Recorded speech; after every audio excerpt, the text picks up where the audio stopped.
شم النسيم مش اختراع جديد، ده يوم فرعوني أصيل. المصريين القدماء كانوا بيحتفلوا بيه من أكتر من 4000 سنة، وكانوا بيربطوه ببداية الربيع والخير اللي جاي معاه. واسمه أيام الفراعنة القدماء شموا، وده معناه عند الفراعنة بعث الحياة. ومع الوقت اتحرفت وبقت شم النسيم.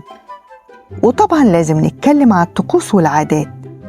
الفسيخ المملح، ورغم التحذيرات منه إلا إنه عادة مرتبطة جدا بشم النسيم. والبصل الأخضر، واللي كان بيعلقوا القدماء على أبواب البيوت لطرد الأرواح الشريرة. والبيض الملون، وده جزء لا يتجزأ من شم النسيم، واللي بيرمز للحياة الجديدة.